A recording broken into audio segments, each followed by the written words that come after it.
बिस्मिल्लाहिर्रहमानिर्रहीम। हमारे ऑफिस में इस वक्त सिविल सोसाइटी का बहुत बड़ा नाम, एनजीओ के हवाले से बहुत बड़ा नाम, स्ट्रीट चिल्ड्रंस के हवाले से, जेलों में कैदियों के हवाले से बड़े हसास इश्यूज पे पाकिस्तान में जो काम करते हैं, राना आसिफ साहब, वो आज यहाँ आए और बहुत अच्छी इनसे डिस्कशन भी हुई और बहुत अच्छे मशवरे भी दिए और इन्होंने बहुत सराहा भी।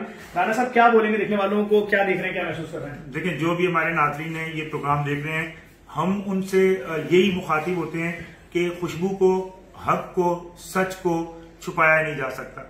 जेडीसी ने इस मुश्किल की इस घड़ी में अवाम के लिए जिस उम्मीद की किरण का जो है आगाज किया है, हम सब उसमें अपना जो है अपनी तमाम तर सलाहियतों को बुरुकार लाते हुए इस जो पौधा जेडीसी का है, इसको हम पूरी इसकी खुशबू पूरी दुनिया में फैल रही है।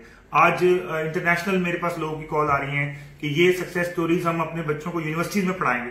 तो हमारा जो, हम यहाँ करीब लोग हैं, हमारा किसी भी फील्ड से ताल्लुक हो, किसी भी फिरके से ताल्लुक हो, हम कोशिश करें कि इस बुलंद मकसद के लिए जफर अब्बास का हर तरह से साथ दें और अपनी तमाम तर सलाहियतों को मुस्बत सिमत में आगे लाएं और दिल खोल कर दें। मैं लोगों को अपील करता हूं आपसे कि आप दें, दिल खोल कर दें और हकदार तक ये जो चीजें पहुंच रही हैं, इस मॉडल में अपना, अगर आप आईटी स्पेशलिस्ट हैं, आप उसमें अपना किरदार अदा करें। अगर आपको फ्लोर मिल के हेड हैं, अगर आपको शुगर मिल को हेड करते हैं, तो आज इस मुश्किल की घड़ी में जो ये मॉडल है, इसमें आके अपनी सपोर्ट दें। और मैं समझता हूं कि जिसने एक शख्स की जान बचाई, उसने इंसानियत की जान बचाई।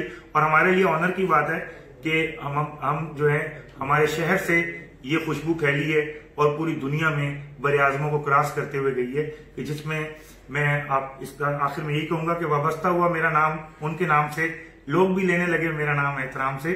जेडीसी जिंदाबाद, पाकिस्तान जिंदाबाद।